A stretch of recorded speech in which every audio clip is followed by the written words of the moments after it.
In the village of Yosola, they said she was the worst woman ever born. They said her tongue was sharper than a machete. They said her voice could sour fresh palm wine. They said even the market dogs crossed to the other side of the road when they heard her footsteps coming. Her name was Adoni, and she was about to save the king's life. But nobody knew that yet. Not the chiefs who despised her, not the villagers who crossed the street when she passed, not even the king himself, who had chosen her for reasons he had told no one. Not yet.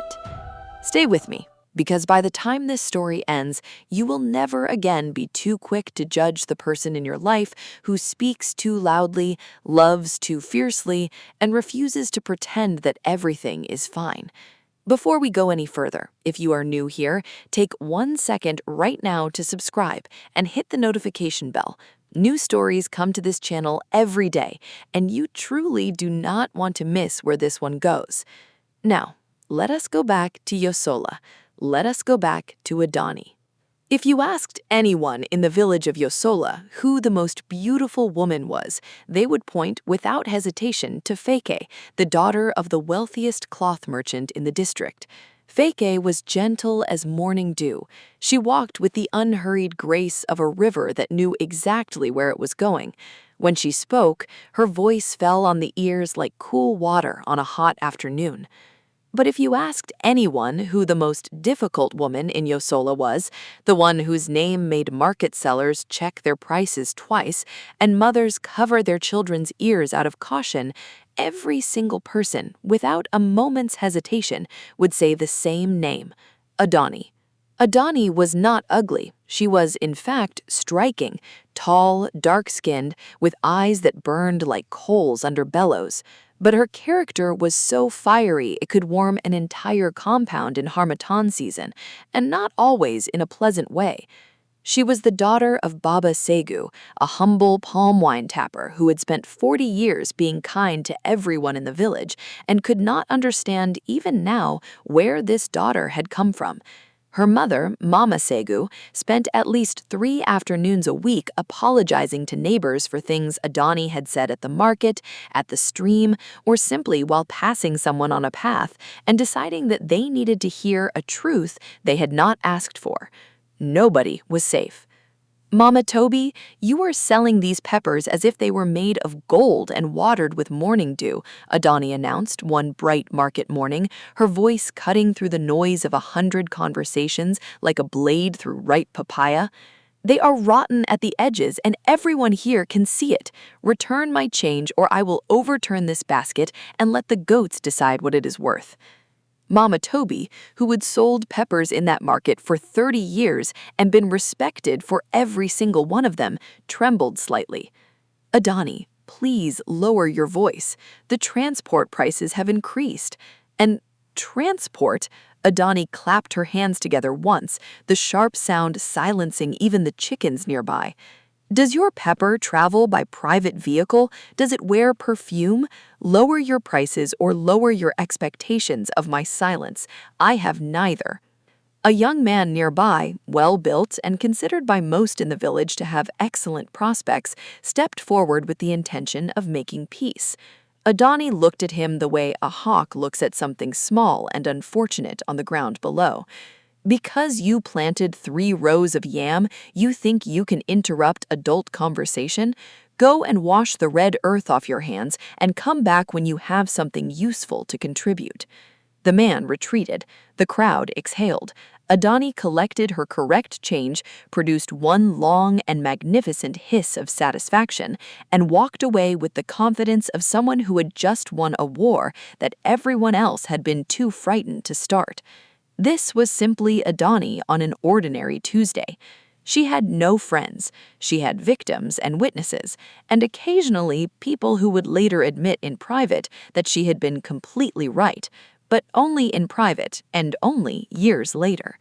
3 days after the market incident, the town crier's gong rang out across Yosola with news that set every household buzzing before the echo had even finished dying out. King Adami, the Tiger of Yosola, was ready to choose a new wife. The king had lost his first wife 2 years ago. In the month since, his eyes had lost their brightness. The royal physician spoke of stress. The chiefs spoke of the burden of the crown. Everyone spoke about it in hushed voices, and then watched the king carefully when he held court, noting each new line on his face with quiet worry.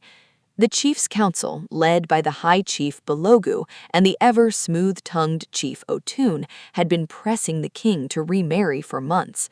"Kabisi," Chief Otun said during one audience, his voice wrapped in so much concern it was difficult to see the ambition underneath it. "A king without a queen is a palace without warmth. A woman like Feke, for example, gentle, soft-spoken, she will bring you peace." The king had sat on his throne for a very long time. "Peace," he had finally muttered, almost to himself. "Everyone wants me to have peace." The selection day arrived with color and sound and the kind of excitement that only visits a village a few times in a generation. Maidens from 7 surrounding villages filled the palace courtyard. They danced, they cooked, they answered questions from the Council of Chiefs about tradition and homemaking and what they would do if the king was troubled. Feke was, by every measure, perfect. She knelt with the smooth precision of someone who had practiced her entire life. She spoke of unity and patience and the sacred duty of a wife to support her husband's greatness. The crowd erupted with approval. The chiefs nodded deeply at each other. Then came Adoni.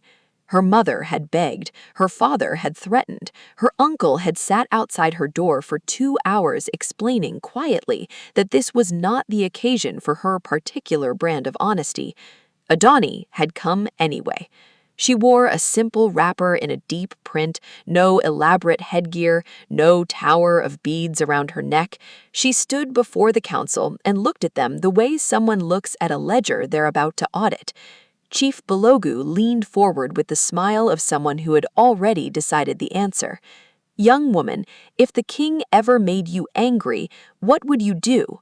The expected answer was some version of, "I would kneel and pray and pour my sorrows into my cooking until my husband's spirit was soothed." Adoni tilted her head slightly. "Is the king a god? If he is wrong, I will tell him he is wrong. If he is foolish, I will tell him clearly that he is foolish. A wife is a partner, not a piece of furniture. Even beautiful furniture collects dust if no one pays attention to it." The silence that descended on the courtyard was the kind that has weight. Chief Belogu half rose from his seat. "This is an abomination. Remove her immediately. Someone find a switch." "Wait." The king's voice arrived like a single drum in absolute quiet. He stood. He walked down the steps of the throne slowly, with the unhurried deliberateness of a man who has already made a decision that has nothing to do with what anyone else in the room is thinking. He stood before Feke. He looked at her for a long moment. Then he walked to where Adoni stood, hands on hips, daring the entire palace to say something interesting, and he looked into her eyes. "You would tell the king he is foolish?" he said. "If the crown is sitting on an empty head, the crown will eventually fall," Adoni replied.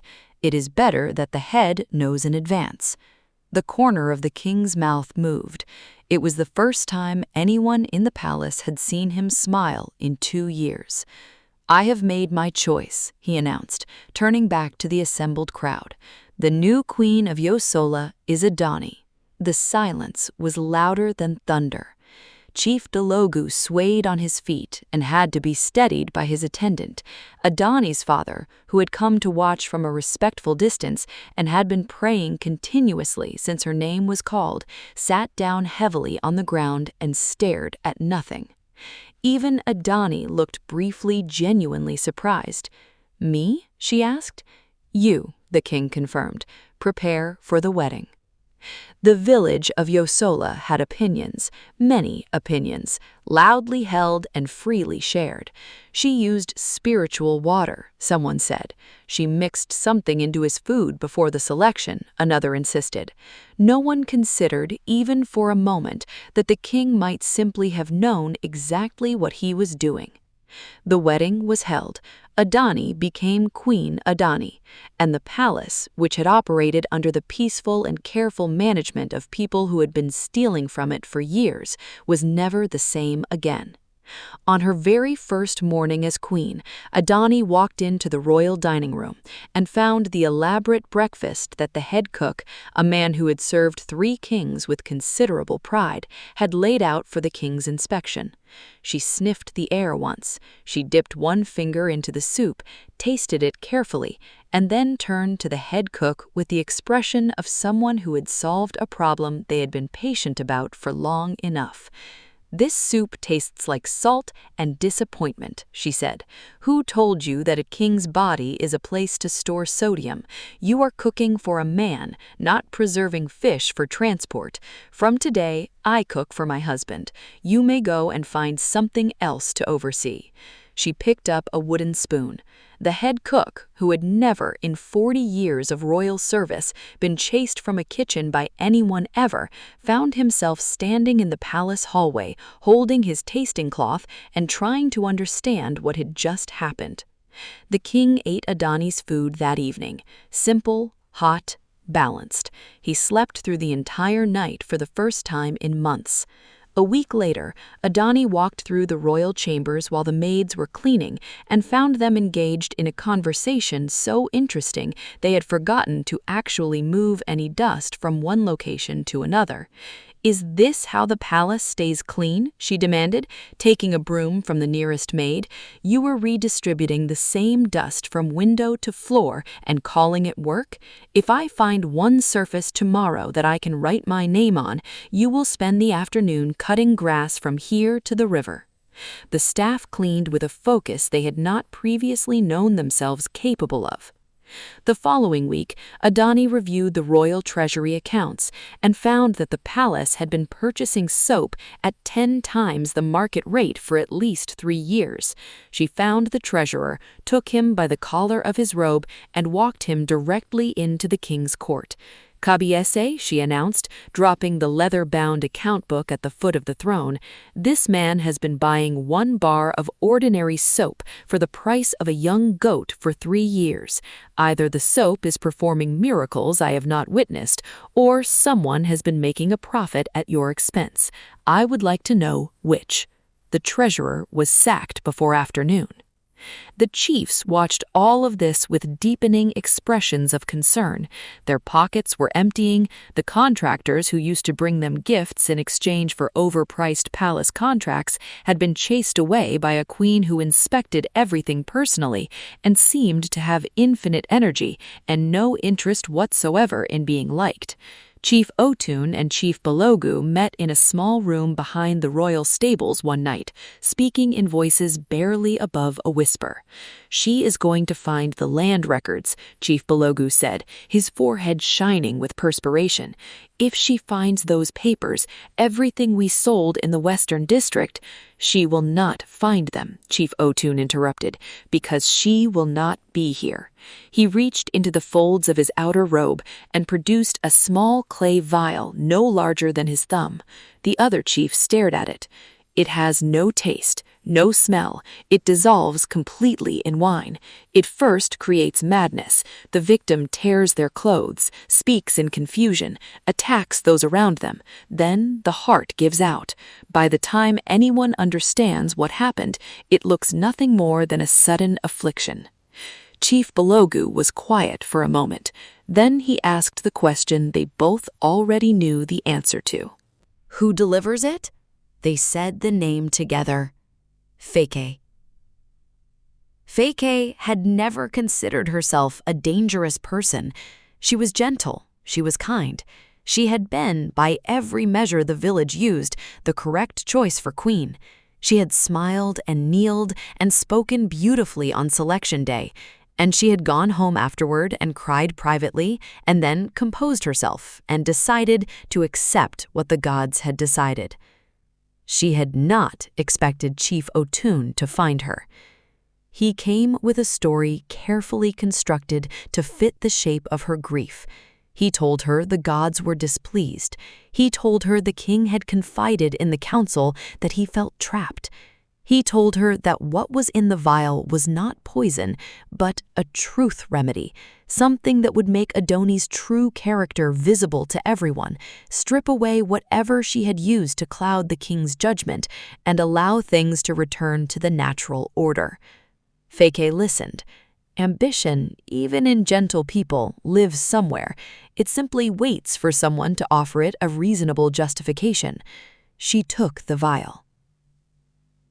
The festival of the new yam arrived with drums and color and the smell of roasted yam rising over the entire palace compound.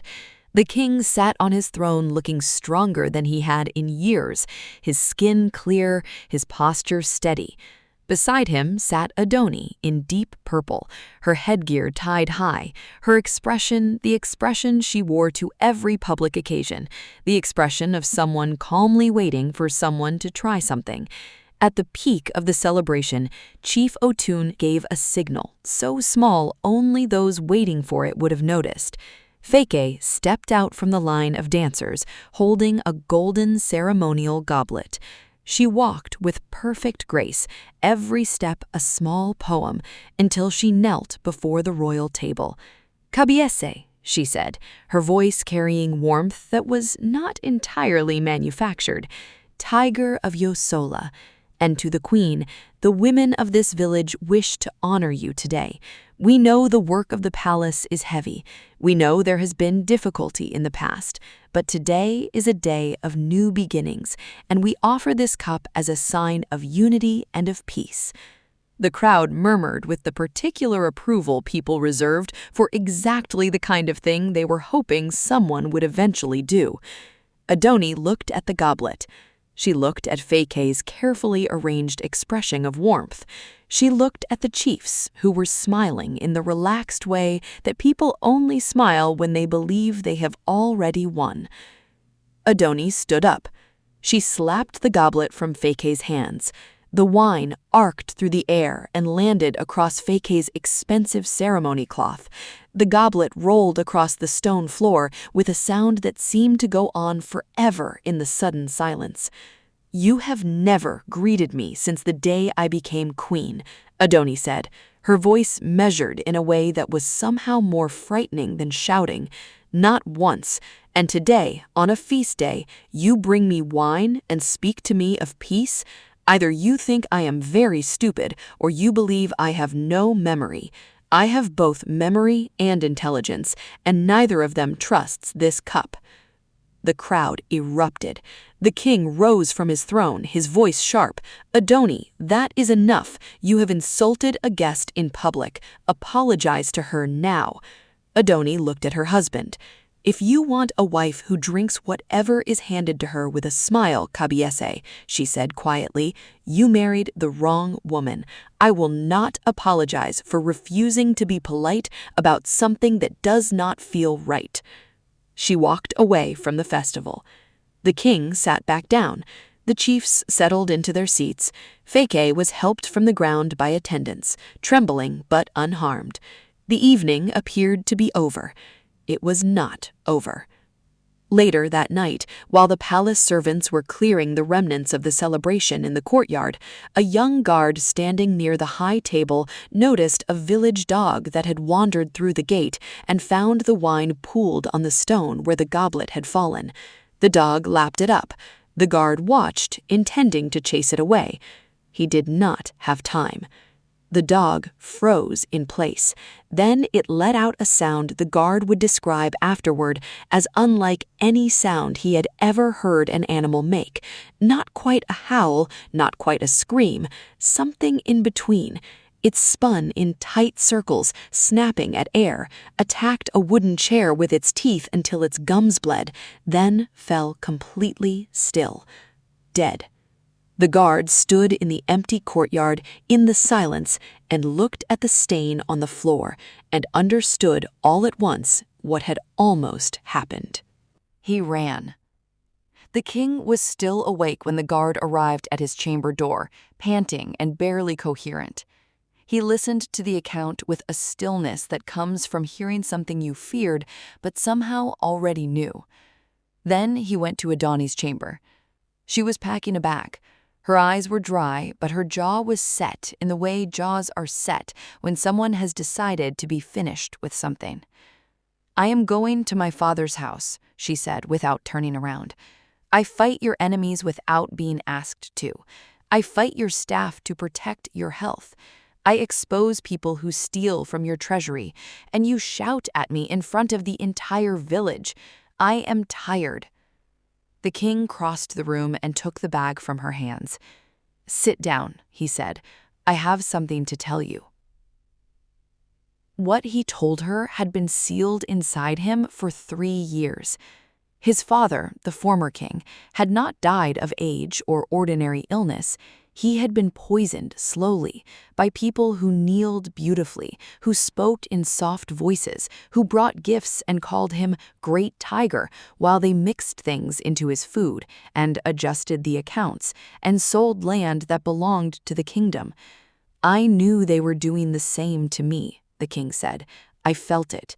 My strength was leaving, my mind was becoming heavy, but I could not stop it. If a king refuses a gift from a chief, he insults a clan. If he dismisses someone without overwhelming proof, he starts a war. I was surrounded by people whose only skill was making cruelty look like kindness." He had gone to the oracle. The oracle had told him, "You are surrounded by those who smile and destroy. The only one who can save you is a woman who fears no approval, who seeks no favor, and who has no patience for pretending that something is fine when it is not. Marry a warrior, not a diplomat." The day he had gone to the market, dressed plainly without his royal identification, he had been standing near Mama Toby's pepper stall when Adoni arrived.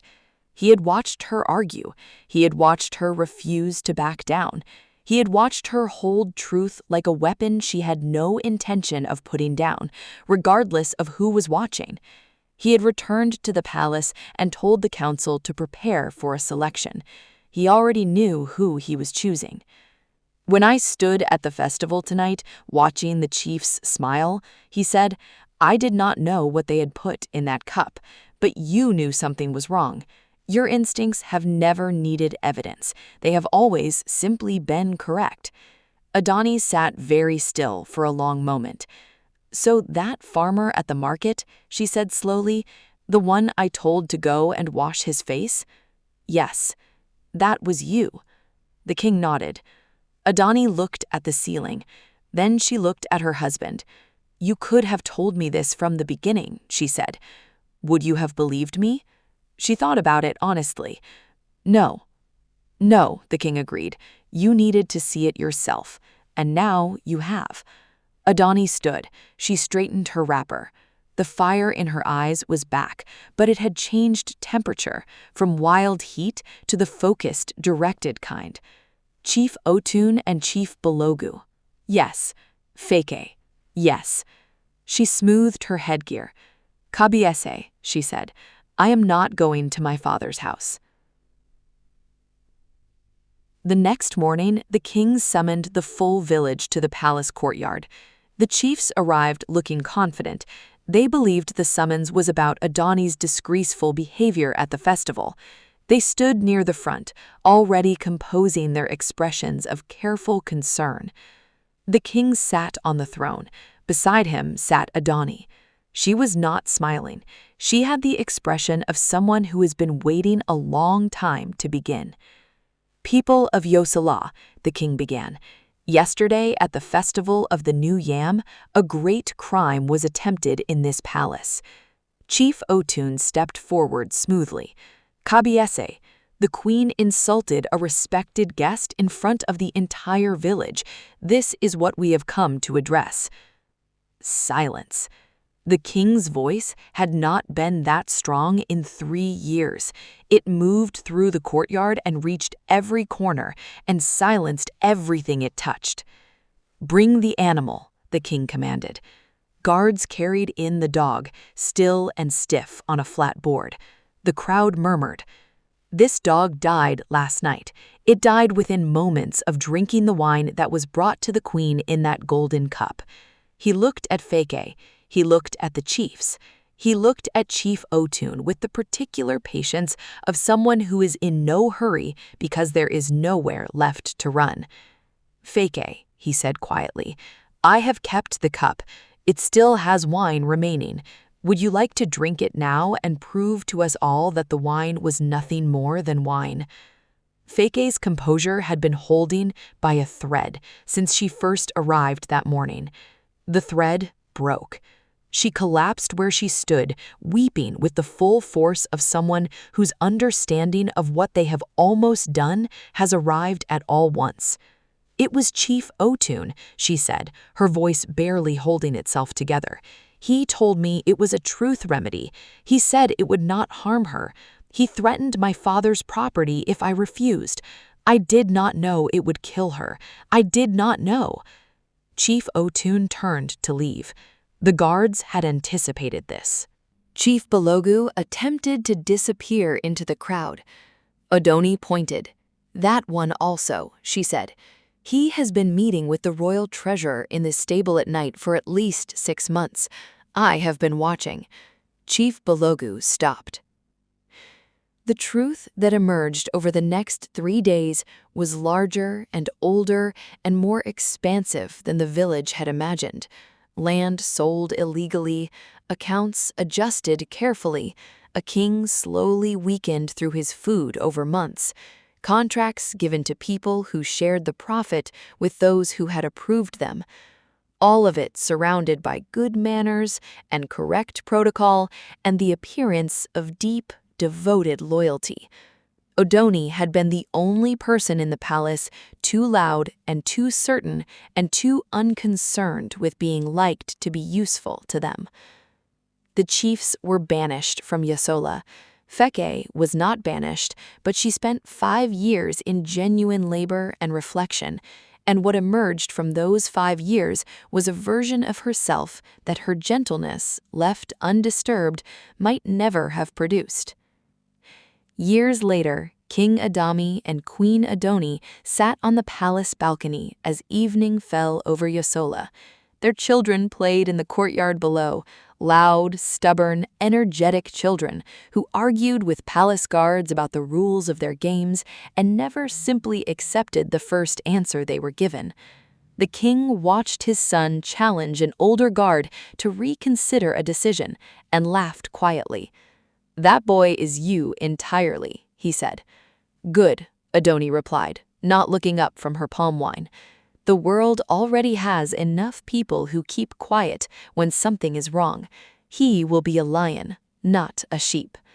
The king looked at his wife, the woman every person in Yosola had spent years certain was the wrong choice, the woman whose voice carried across a market and whose opinions arrived without invitation and whose instincts had on a single festival evening saved both their lives. He had not married the gentle choice, he had married the true one. And the difference, it turned out, was everything. If this story made you think about someone in your life differently today, someone loud, someone difficult, someone who says what everyone else only thinks, please like this video and share it with someone who needs to hear it. Subscribe to this channel for powerful African tales, folklore, and stories that remind you of the things that matter most. New stories arrive every day. Hit the bell icon so you never miss one. Thank you for staying until the end. See you in the next story.